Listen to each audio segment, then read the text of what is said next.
I define generous leadership as someone who gives of themselves freely without expectation of direct personal benefit to help others grow, develop, and thrive at their full potential. So it's really about ensuring your team is humming and helping them get there. So, but the sooner the leader moves past themselves and unlocks all the capabilities, all the human capabilities of the team, the sooner they'll get to the best outcome.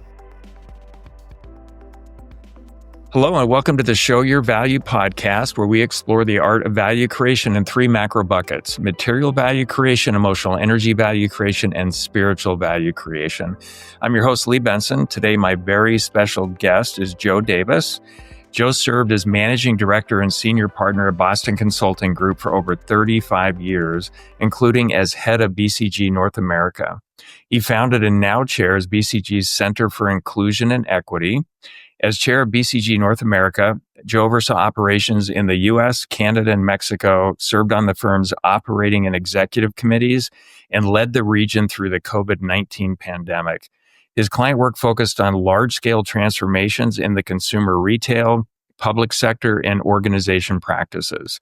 Joe holds an MBA from Harvard Business School and published his first book, The Generous Leader: 7 Ways to Give Yourself for Everyone's Gain, in April of 24, which I read getting ready for this and very much enjoyed it. Thank you for being here, Joe. Well, thank you, Lee. Thanks for that nice introduction. I'm glad you enjoyed the book. I'm glad you read it. You know, someone told me people might buy the book, they might crack open the book, but you got to read the book is a big step. So I really appreciate it.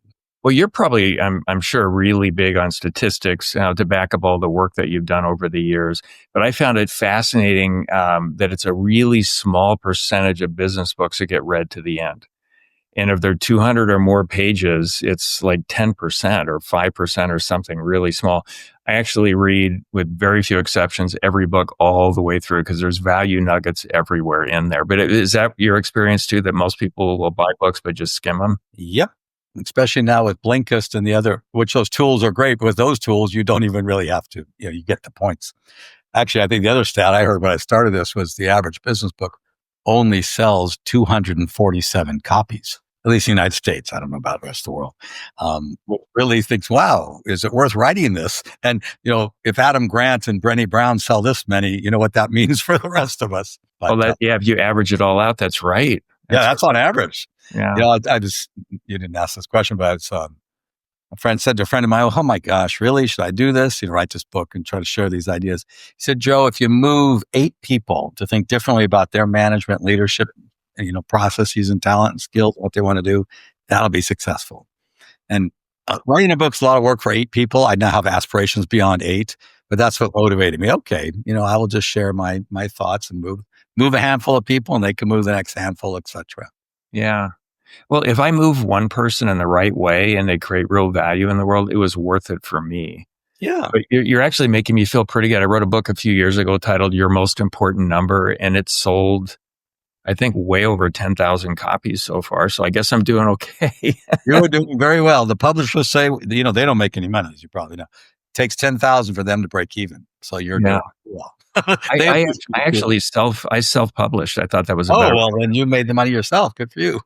Yeah, and hopefully helped a ton of folks out there. So along those lines, before we get into the book, because it's fascinating all the different places that you went with it. What did it feel like having that responsibility? Because BCG, I've seen anywhere from 7,000 to 9,000 employees in North America, but 32,000 plus globally. What was that responsibility like for you? That's such a big deal. Oh, thank you for that question.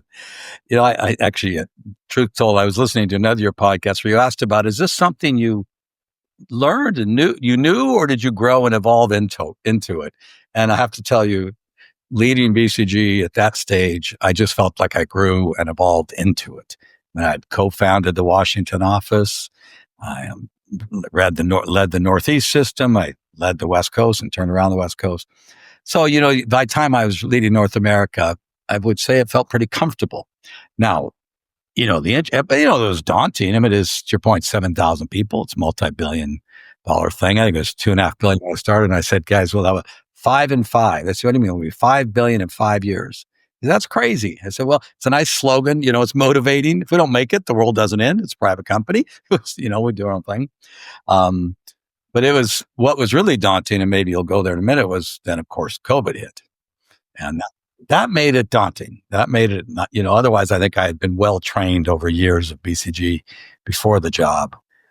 Did the customers back off on the work that they did with BCG during COVID, or did they double down and do more?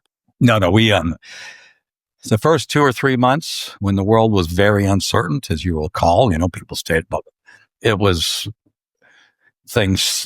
ongoing work continued, but then just stopped. But then it was beyond rocking. People doubled down. I mean, I have to say, for consulting firms, uncertainty when it's just so mercurial that you freeze and volatile is not good for anybody. It's not, and it's a little bit what we've gone through the first part of this year, and I think. But uncertainty that requires what directions do I want to take and change, very good for consulting firms. So after the first few months, they doubled down. We had incredible. I would imagine most of your. Go ahead. I'm sorry. Well, I was going to imagine most of your clientele were probably larger, medium size, and up companies. Oh yeah.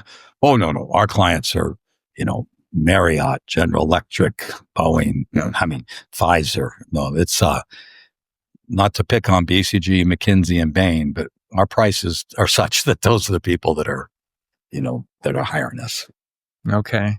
Yeah. So question, just a couple more on the business model, and then I want to jump into the book. I get to work with companies of all sizes with what I do, and I love the work that I do. I mentioned earlier, I've started 8 companies from scratch, but I've worked with hundreds of companies from startup to north of 60 billion market cap. And most of the SMEs or small mid-sized businesses, they don't have the best experience on average working with consultants. And I think it's because most of them are just one-off consultants going in, and they get paid no matter what, get the result or don't get the result. Whereas I look at BCG and the other of the, the big three, and you have clear products and services, a track record, all this collective wisdom. How should, your recommendation, how should a small, mid-sized business think about effectively using, a consulting service to come in? Yeah. Well, okay. Let me think about that, because I could go on too long for you. But the first thing I think in my mind is I would be abundantly clear on what you want, you, the client. Why are you asking them for the help? What thing do you want? And then, of course, you would say this too, what outcomes do you want? And the outcome doesn't have to be a business thing necessarily. It could be, just, I need some sense of direction to go in.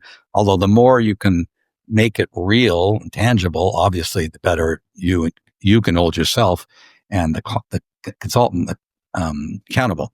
The second thing I'd say, which I think is really critical, and this doesn't matter, small consulting or big consulting, do you click with the person? Do you like them? You have to like them, but you got to click. Do you feel a relationship? We won more work versus the other guys, not because we were better, because we're all pretty damn good. I thought we were better, but I felt like I clicked with you, and I knew you guys heard what I was saying. You were listening to me. You got in my head. That's the other thing I would say is, make sure you have a damn good listener as your consultant, not someone who wants to tell you what to do. The hardest thing is to know what's in the head of the CEO or the founder or whatever it be. And so many people think they know the answer, and they may not know the question that's on the leader's mind. So that's, there's a couple of things. Be really clear on what you want, as tangible as you can make it, and hold them accountable, and make damn sure you have relationship. You feel close, you feel like they are the people you want there because you like them, you trust them, you work with them, whatever you want to use the word. The other thing I'd say is, too often people hire consultants, then they just say, okay, go do the work, blah, blah, blah. And, typically you're spending a lot of money, whether it's McKinsey rates or BCG rates, or it doesn't matter. It's relatively a lot of money. So you need to own it yourself too. If they say we should have steering committee meetings, have the damn steering committee meeting. Don't miss every other one. That's now your fault. Sorry, a little lecturing here, but you got to be in the game too. I used to, I used to say to, sometimes a client would call and say, well, one of my partners said, this guy wants us to do some work for him. They want a deep discount. I said, nope, either full price or you go, there's a client who wanted to break into, you go free. He said, well, free. I said, well, if they pay you even $10 All of a sudden it's your responsibility. They can do it, $10, they don't care. But free, they just invited you to walk around their place for nothing. They must have something they think that, it's of use to them. Or of course, pay the full price. I think the client's got to be involved. I find too often the client hires a team, steps away, thinks it's a consultant's problem. And that's not the truth. It's still your business. Yeah, be clear about what the outcomes you want to be. Click with them so we work well together. Totally get that. And that third point, I think, is maybe one of the most important reasons they fail. Like, I'll always manage with any consultant that I work with, manage critical milestones, and it's not so much, they're not doing their job, I'm catching them, you need to come on, get your act together. It's more, they don't know my business nearly as well as I do. And so I like what you said there. They have to own it, and almost like they're another team that's on board, and how long it take to get them up to speed on their business.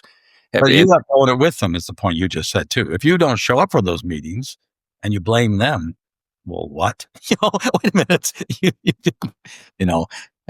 Anyway, you and I can forever on that question. Getting your team's heads around somebody's business, like really understanding somebody else's business, their business model, all of that. I guess that's the listening part that you were talking about. Yeah. That, and just, you don't. Well, I'll tell you the story. Once I had a client. I knew the CEO well. He's been a client at a previous company or at a new company, and his team was presenting to him, and the head of the supply chain was presenting it, and he was going down a path, and the CEO asked a question that went that way in his path. He looked over. He kind of, I don't know if he even said anything. Well, I'll get to that later. I went back to his presentation, and you could see the CEO's eyes glaze over. He didn't listen anymore. So he thought, wait a minute, you didn't spend 1 nanosecond to say, "Oh, sir, I'm thinking this way." That question comes over here. What is it on your mind that I might be able, he didn't even take the time to stop and ask, what is on your mind that you may need to know right now? And, most business leaders, the minute they see that kind of behavior, they shut down. So that's why you want to make sure your consultant, if the, advisor or support person is actually trying to understand what's in your head. Yeah. You got to tell them too. You got to tell them, that's on you. Yeah. I'll never personally let my eyes glaze over. I won't get off that point until we have alignment, because I don't want to waste anybody's time, especially mine. Yeah, right. And I've heard you say, listening to some of your interviews, getting ready for this, people notice in a nanosecond when the motivation isn't right, going through, and or if they're not listening, they don't get it. It's like we instantly can feel that we're not really coming together. And so kind of getting started to get into your book, first, what is generous leadership, and at a high level, and what caused you to want to write this book? It's super powerful, by the way. Thank you. Well, thank you very much, Lee. So I define generous leadership as really, a generous leader is someone who gives of themselves freely without expectation of direct personal benefit to help others grow, develop, and thrive at their full potential. So it's really about ensuring your team is humming and helping them get there. It's not about paying more. That's nice if you want to. That's a different topic. It's not about just being nice. You can do what I said and give the toughest feedback in the world in a tough way. But if a person grows and develops, you just did them a favor. It's also very importantly, it still requires getting outcomes. A client of mine said, Joe said, as a leader, of course, outcomes matter. He didn't say, but if you don't get your results, you're not going to be in the role anymore, right? Or eventually. He said, but the sooner the leader moves past themselves and unlocks all the capabilities, all the human capabilities of the team, the sooner they'll get to the best outcome. I thought was really, so that's really what it is to me, is ensuring your others, the people with whom you team. I once said your team, and someone said, well, Joe, it's not your team. Okay, the folks with whom you're teaming, with whom you're leading, I will be careful with my words, they are humming. And it's obvious. If they're all humming, you're going to get good results as a team, as an organization, and you will benefit. Duh. But the minute they think, he or she is doing it just for themselves, to your point earlier, they kind of smell that and say, wait a minute, what's the deal here? Is this about, all of us growing, the team growing, me growing, or is this about him or her or just the organization. Yeah, or hidden agenda, something along those lines. Yeah, they always wonder. Now why did I write it?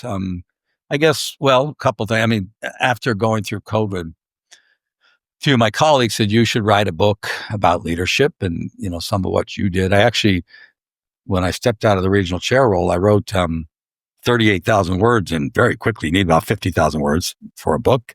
You and I talked about 200 pages, and sent it off to, and it wasn't organized, it just, and I sent it off to Harvard Press, which the beauty of being part of BCG, they'll at least pick up the phone, But the editor there said, "Oh, I skimmed it or I read it, and it's very good." And I was crying at times, but it's all about COVID. And she said, "No go." She goes, "By the time we publish a book, which is a couple years, no one will want to read about COVID." And also then I had some other friends say, it's too much about your leadership. So then, as you read in the book, I actually interviewed a bunch of BCG clients who I thought fit my definition of a leader. And some of what they said made them, they thought made them hum and be most successful. So the why was people recommended. And as I said at the very beginning, I thought, okay, if I can move even a handful of people to leverage some of these traits, I think it'll make a difference. So it's the effort. Well, yeah, in all the work that I do, it's about a group of folks that are collectively creating value. We should be intentional about what that is. I think for a for-profit business or even nonprofit, we're growing the value of the impact of the organization, all of that, even government, improving conditions for the citizenry to lowering relative cost over time. I mean, that's how I think about it.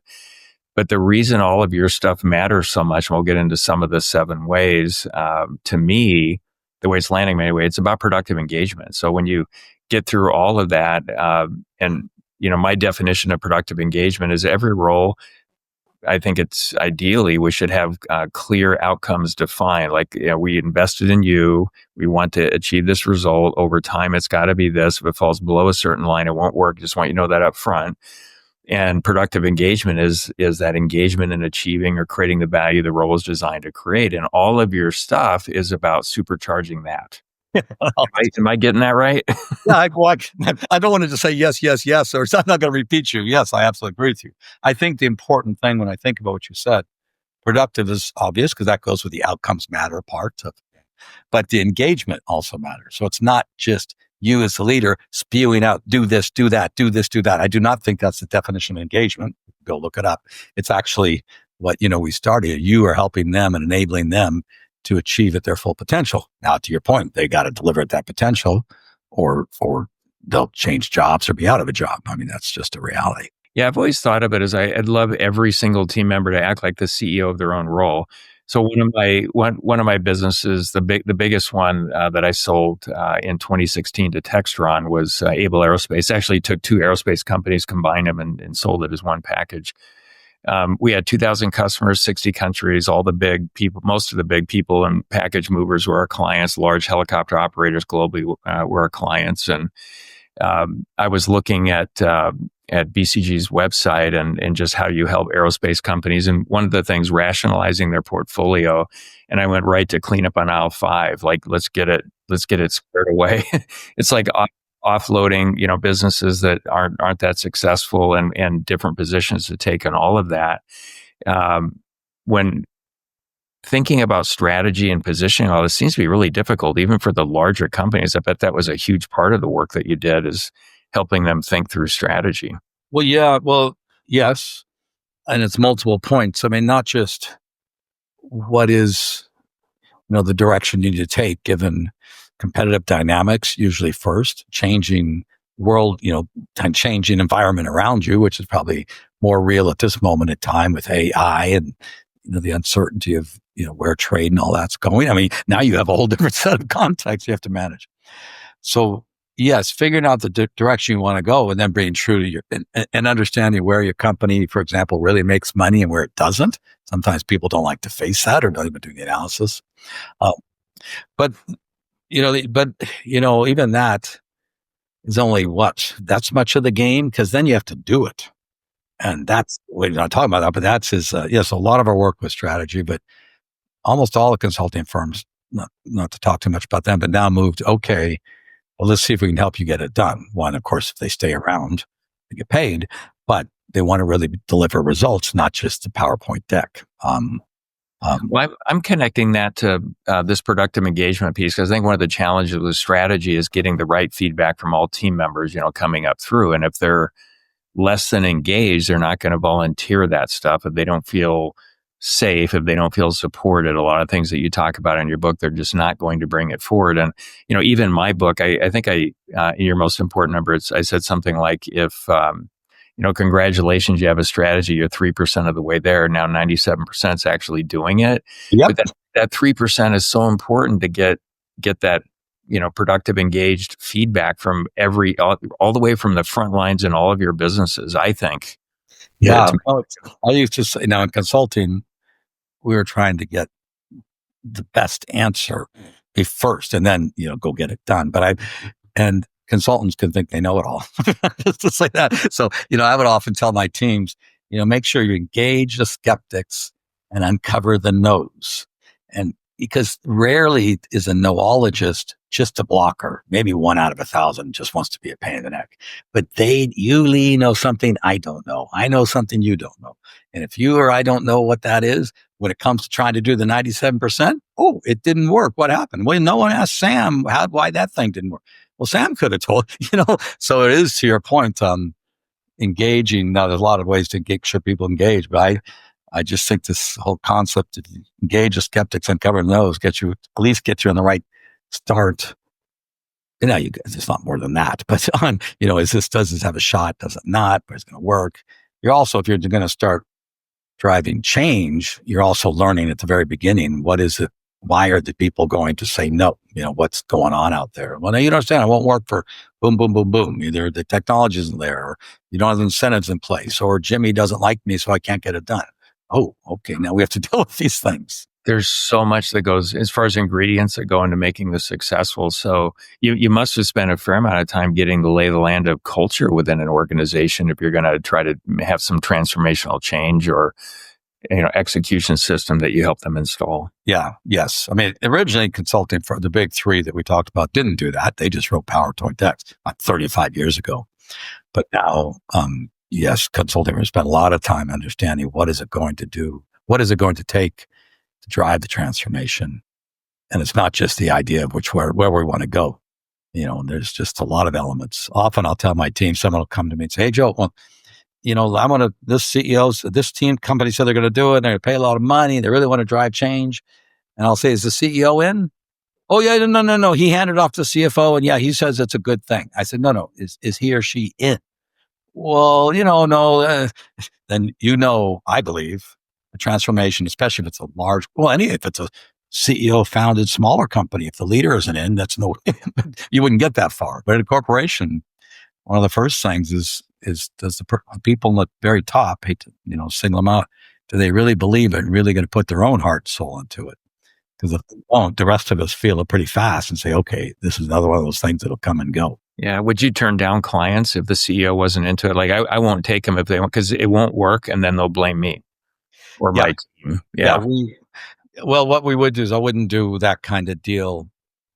Like, oh no, it's, you said earlier about, you did use the word performance, but skin in the game.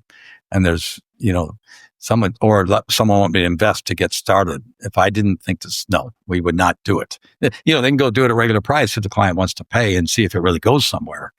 But I wouldn't let them invest our time and money if the CEO didn't believe in what he or she were doing.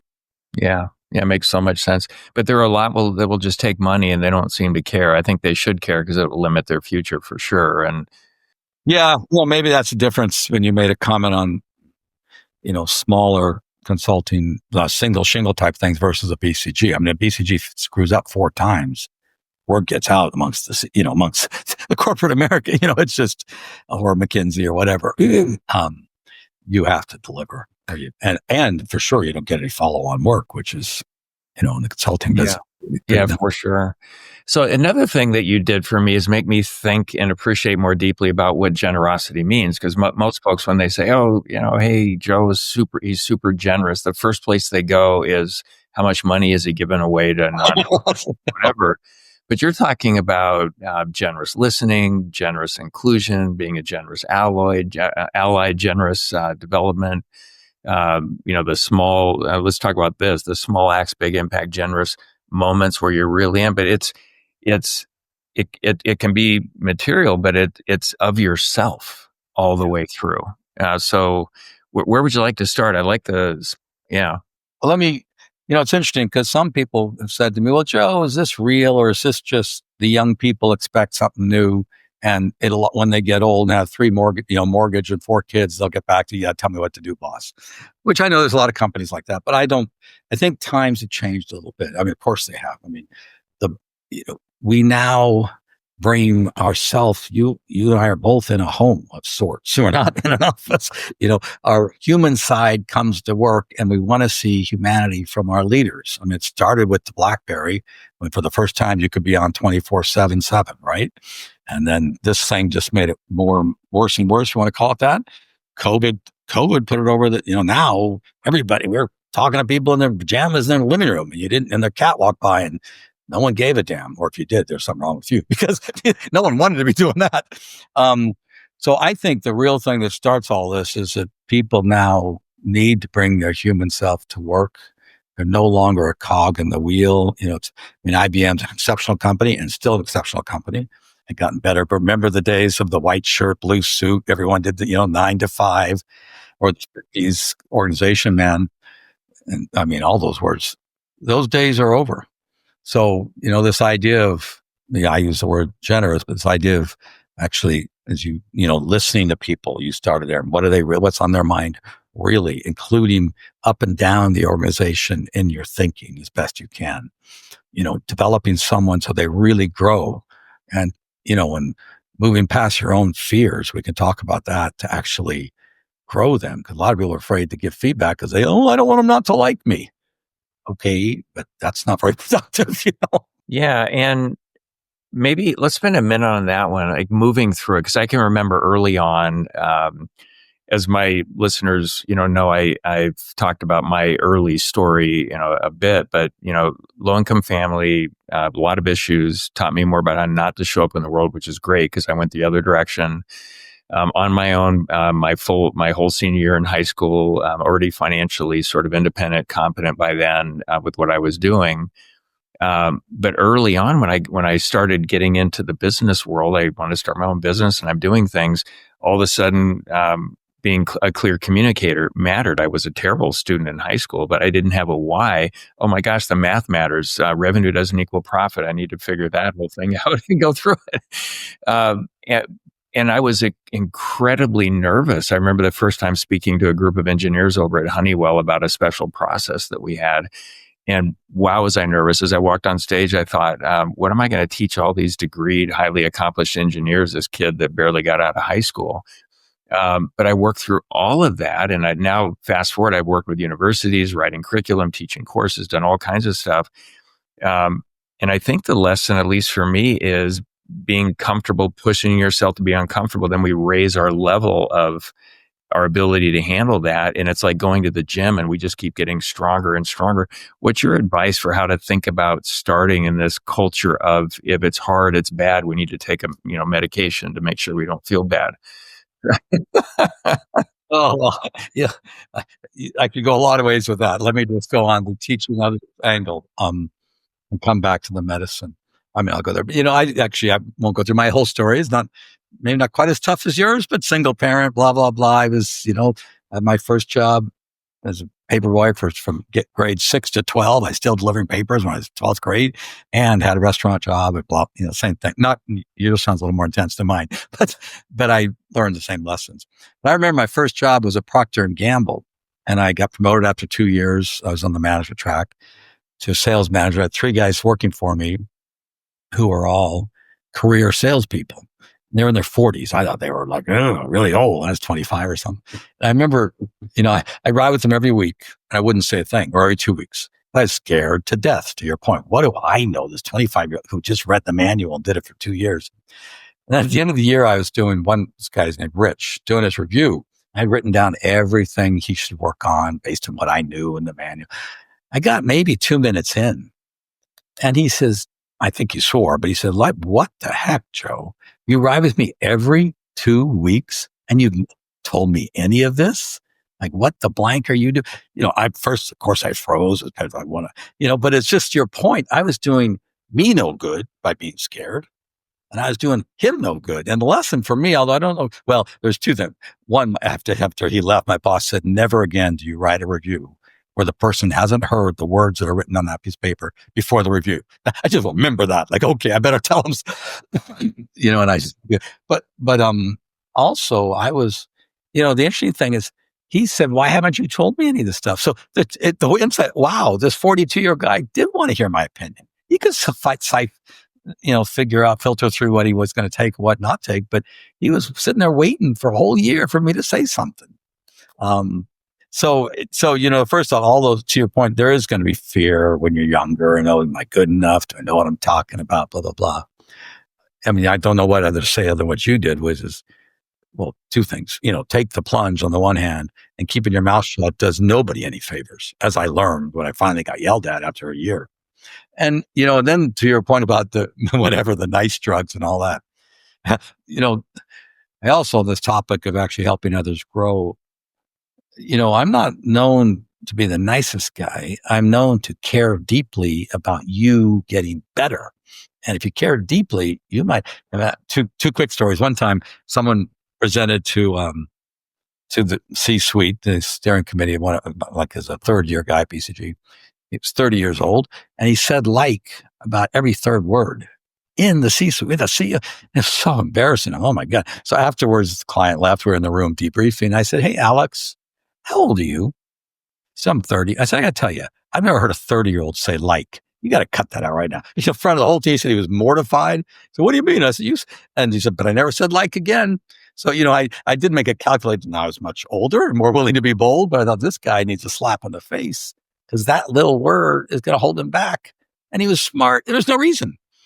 And one other fellow who transferred over from Europe, he was a rock star there, but struggled in the United States for several reasons. And finally, one day, maybe a couple of years after, I said, I sat down with him. I said, you have three choices. You go home, you quit, or I fire you. You pick. So how could you be so blunt? Well, he said, oh, thank you, Joe. Yeah, I'm going to go home. I mean, he was sitting there thinking this, but he didn't want to admit he was failing. So all I did with three blunt little comments was free him, and then he picked, and now he's doing very well back home. So it's not about nice drugs or whatever it is, it's about, but it is about caring, back to the productive engagement you said, the engagement side, actually caring that they get productive. And if you care and help them get there, I think you're going to add a lot of value for everybody. Yeah. I agree. I think it's one of the most caring things we can do is be super clear around where somebody's performing and delivered in a way that you generally do have their back. You do care about them. You want to develop them. One of the coolest gifts I ever got, my team gave me a coffee mug that said candid but caring. Yeah. Well, that's a nice gift. I need to get you one apparently. So you have one as well. But I think that's right. Who wants somebody else to be the caretaker of what they can handle? And nobody appreciates. One of the stories I heard you talk about in an interview was, somebody swirling for 7 minutes, and then the person in there's like, hey, am I getting fired? And I always lead, and I started laughing because I always lead with that when it's not working out. They already know that they're not meeting the requirements. So when they come in my office before their butt hits the seat, it's like, okay, this isn't working. We're letting you go, and let's work out what the severance is, and let's help you find another job. Let's get through all of the crazy emotional stuff first and make them comfortable with the transition as comfortable as they could be. So yeah. Talk about that and the fear of not wanting to be candid with somebody when that's probably the worst thing you could do for them at times like that. Oh yeah, I'm with you. I call it mushed feedback. Hey Lee, I really enjoyed your podcast. There's a few things I'd like you to work on. I hope if you're invited back, I hope you do it differently. You say, okay, what the hell did you want? If that's all I told you with mumbled words, I'm not saying I love it here. I'm not saying that, but you'd say, well, what the heck? I don't have any feedback. I don't have, so I can't give. But it's is that story you mentioned? The person's career rep was supposed to say, I was in the room as the head of the office, supposed to tell him it's not it's over. The BCG's up or out. And they went on for, 7 minutes, 10 minutes. And finally, he looked over at me and said, am I being fired? And I said, yes. And he said, oh, thank you. And that was the whole, and then we got to where you just said, okay, so what does that mean? How do we support you? Blah, blah, all the nice stuff. It's not nice, but it's not. I just, I think,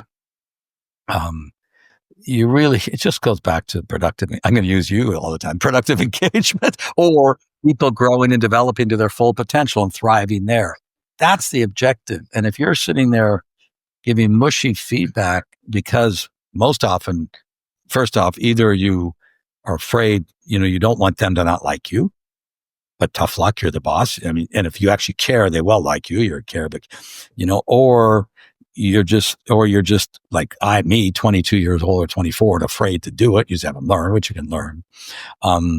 Or you haven't taken the effort to figure out what do they really need to do to be better. And what are the things they got to work on? And what are the 3 ideas I have for them? And maybe even think about how you can put them in a position where they can work on it, as well as understanding what are they really good at. I think I heard you say superpower on some podcasts, but what are they good at that they could leverage to grow in the areas they need to grow? But that takes a little work. So even if, you may be afraid to not be disliked, you may be just afraid, or you may just not want to do the work. And I don't think that's the leader's job. And the leader's job is to do the work. And it's not, you give it to, I don't want to disparage HR, but it's not you just give it to HR and then you read the piece of paper HR gave you. You got to be thinking about your team. Now, CEO, you're delegating. But if my son started a company, he has 12 people and he's learned a lot. He's had to fire 2. The first one he did mushy. And he said, oh, Dad, I didn't do it. I said, well, then I said, this time you started. I said, okay. Well, that was easier. It was hard, but it was easier because it got to the conversation. Well, I think that's a really good point. When you get this sort of nail, is like, I'm always going to be consistent in how I show up in these ways, feedback being a big part of it. Everything is easier, way less emotional energy wasted on it. And we can just focus on where we're going. And you talk about what the CEO should own, strategy and a number of other things. Biggest company that I've had that I started from scratch, I had a little over 500 team members when I sold it. We didn't have a traditional HR department. There was no place to go with a complaint other than the leadership chain, and they could take it all the way to me. So I was the head of HR. I was a head of culture, head of strategy, head of making sure the critical things like an execution system is in place and all the other stuff. And it didn't take 15 hours a week to run the business. And the rest of the time, I developed my leaders and I would meet with large customers and do all of that. I think because of those very consistent things and how I was showing up and the inconsistency or situational leadership, I guess you could call it, I think gets people in trouble. What are your thoughts on that? Because you're talking about principles for generous leadership and how leaders show up. And I think we as leaders create the environment from which everybody creates value. But the power of being really consistent, I think, is incredible. Talk about that from your experience and maybe a few elements there. Yeah, well, of course, because first off, you're inconsistent to the whole point about strategy and uncertainty and companies during COVID. I mean, people, if they see uncertainty all the time coming from the top, well, how are they going to feel? Like, whoa, this guy doesn't, or this person, is going flip, without saying, oh, I got more information. I was wrong. Now I've changed my mind. That's different. That's actually being consistent, right? I do think it goes a little bit to what, to this whole idea of what I call give up the mask or whatever, but just being your human self, being authentic, maybe even being vulnerable. We could talk about that. But I do think the authenticity, if you're not being who you are, by definition, you can't be consistent because you're always trying to figure out how do I want to handle this one. And if you always go back to your own values, your own humanity, your own self, it's very easy to be consistent. Now, I think where people get in trouble is some people as bosses think, oh, I have to know all the answers all the time. I got to be this, I got to be that. And you ain't, and they know it. The minute you start to pretend it, don't they really know it? And then they say, whoa, can I, and do they even follow somebody who acts like they're always perfect? Because I can't be perfect like that person. So how do I follow them? And by the way, they can't be as perfect as they behave. So what's going on here? You said hidden agenda earlier. It's a different hidden agenda, but what's the hidden game here? So I do think I think this whole consistency, I won't disagree with you. Or do agree with you, but I think a very powerful way to do it is to be your authentic self in the work environment. That doesn't mean you have to cry every 2 seconds, or every time you're lost, you call everybody and say, I'm lost. I mean, that's not saying that. But, I remember during COVID, I don't know if you'd seen it, but Arne Sorensen, CEO of Marriott at the time, everybody was uncertain at COVID, right? They had no one was going to hotels. You couldn't go to hotels. So they furloughed people. He got on this video. He was dying of cancer at the time, unfortunately, and he was having chemo at the time. You can see the video. It's very powerful because it's very vulnerable. It's very authentic. And he just gets up there and says, I don't know when this is going to be over. None of us do. We have to furlough folks, but, we've done this, we've done this, we've done this. I can just tell you one thing. We're going to do it together. We're all going to be here. And when this thing turns around and we're back in the hotel, when our customers are back in the hotels, our guests, we'll be right back there doing it. It's very vulnerable personally and business-wise. Another similar story Scott Kirby told me when he talked he ran United team during COVID. He was going to go up and say, now, I don't know when we're going to fly again. All his C-suite advice. You can't say that. You can't be uncertain. He said, well, what do you want me to say? You want me to pretend I know when we're going to fly again? I mean, so I can't lie. And so I had to go and he said, so that's, honesty. And he probably is, I think he's a consistently honest person, and it wasn't like insecurity. It's just, I do not know, but here's the 4 things we're going to do, whatever they are based on the data we have that we're going to do. And as we get more data, we'll change, we'll move. As we get more data, we'll change, we'll move. So I call that vulnerability. A lot of people don't even want to, admit they don't know something, but people follow you, man, when you do that, especially in times of crisis. Yeah, I mean, there's certain things we can't know, but what I do know is if we all work together, collaborate, communicate in the right ways, we're going to make the best of it and do better than our competition because of how we interact. All this makes me think of, from a leader at the top, but really all leaders, what's the relationship with your team? Is it transactional? We pay you and you do these 5 things you agreed to do, or is it this collective developmental journey? We're all together. This is our community, and we're developing each other all the time, appropriately, going forward. And I think that drives it when you're talking about the, generous leadership approach here. That showing up that way is to me, it's driving that. It's this developmental journey. It's not this transactional thing. And I think the majority of companies are in this transactional mode with leaders and their team members, not what you're talking about. But what's your experience? I play mostly in the SME and sometimes in the large world. Yeah, well, I do. It just depends so much on the incentives and how someone's, how you reward, and if you're back to the culture, the people one promotes, etc. I mean, I think too many. I don't know. I think till you get some time and wisdom under your belt, when you're a brand new manager, it's still transactional because you just think, I got to do it all. I got to prove this. I got to prove it, and you don't even understand, wait a minute, all these people aren't humming. I ain't humming, and you can when you got 3 people working for you. But once you have 30 and plus, you can't do it all yourself. So and then back to the transactional, I'm sure I just think that's short-sighted. Back to what you and are both saying, it's all about the team humming at their highest potential. You have to have good ideas, but that's the team thinking to their highest. You have to create good products, but that's, all of this goes back to is everyone delivering at their most productive level. And to your point, does everyone feel like they're having chances to grow?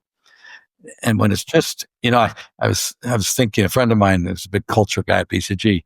He'd always say, what gets really publicly rewarded makes the best signals. I mean, ever sends this powerful signal, if you promote the guy who's known to be the jerk over because he happens to be very brilliant or whatever, eventually everyone's go, okay, well, that's the culture we want here. Be as brilliant as you can be, but, caring to be damned.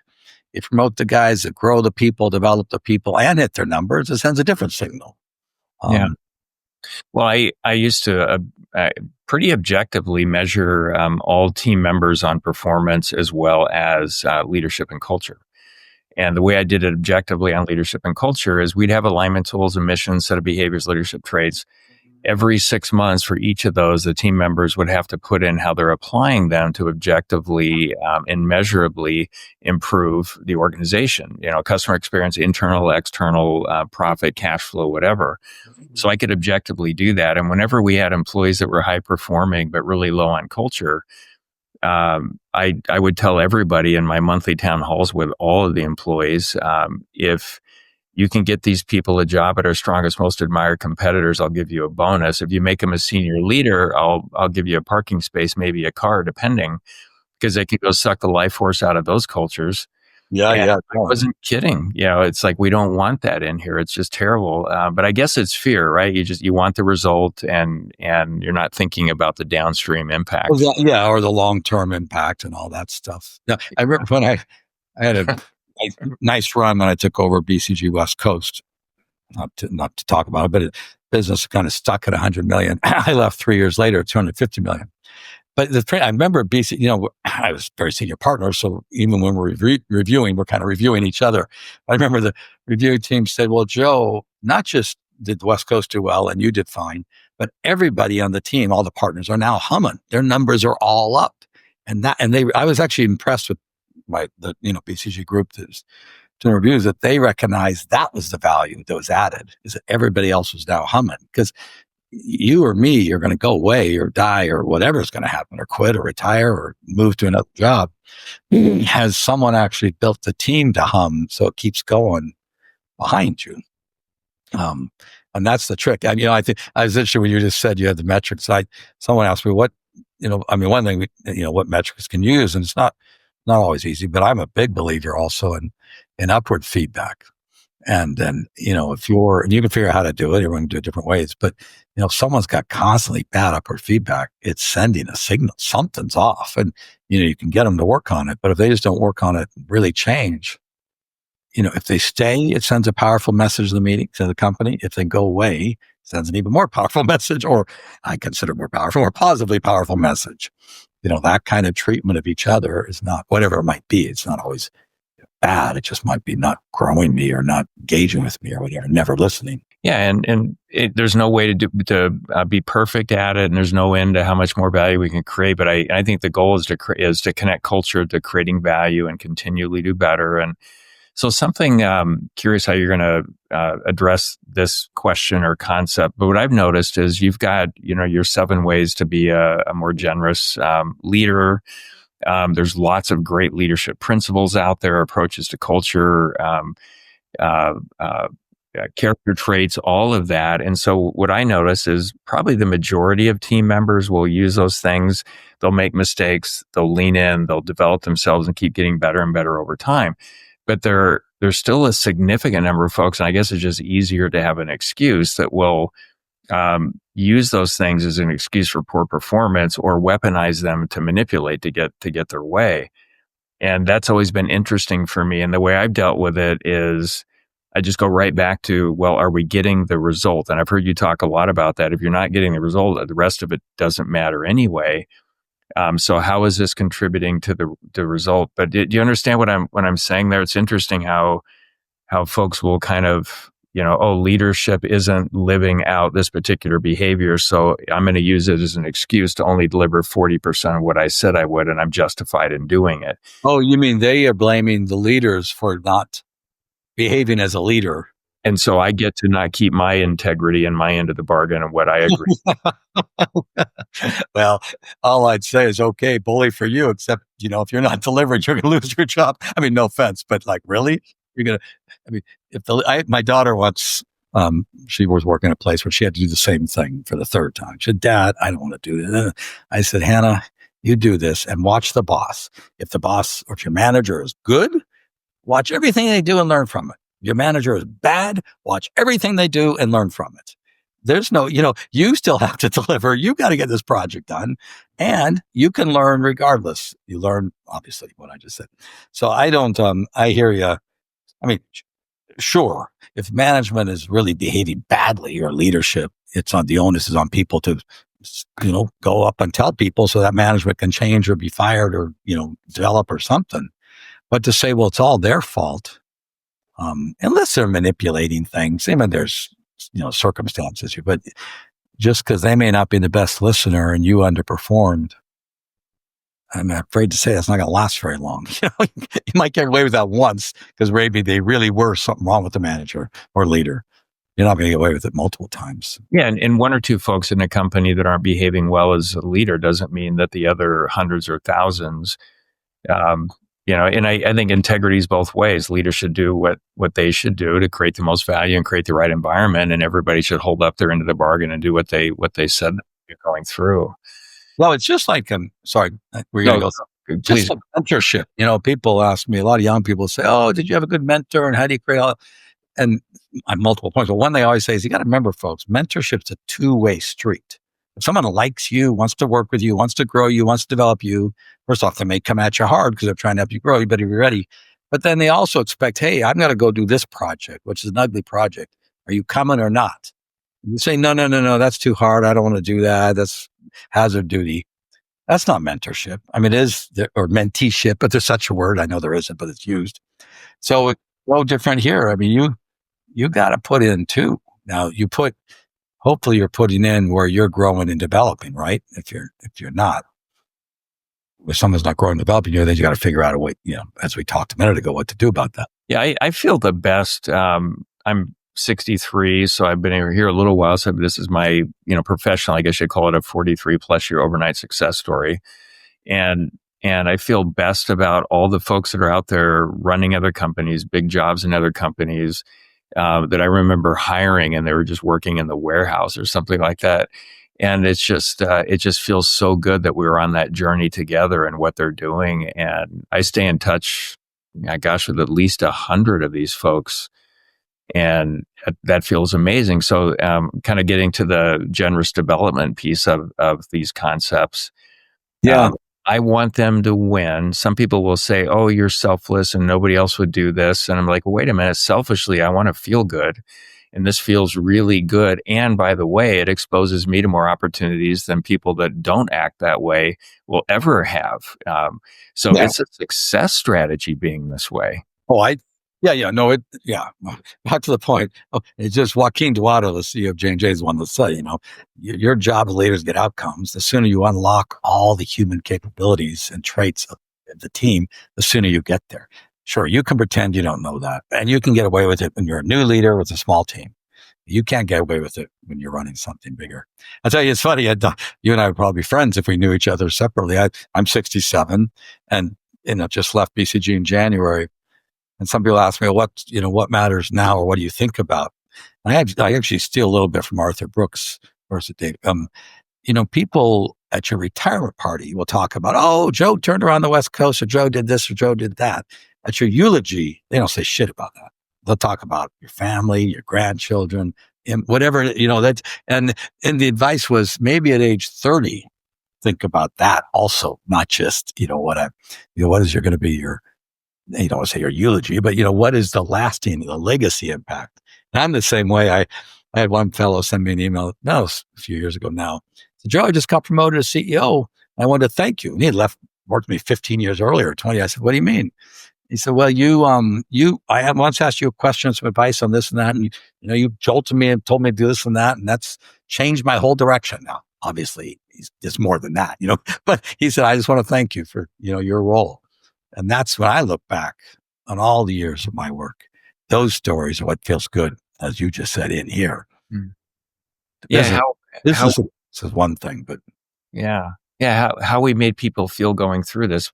Because for me, it's the work should be value creating work. It shouldn't take value out of the world, doing that work. But assuming it is, which is most work, it's all about the people.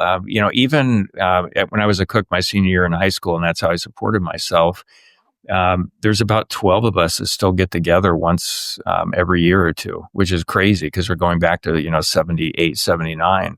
Wow. And it's how it's about the people and what that whole thing is like. And same thing. I'm just plowing along. I do what I do, but I'll get texts or notes, conversations about the impact that experience we had together when we worked together, helped their families change their perspective, grew them so they could do bigger things.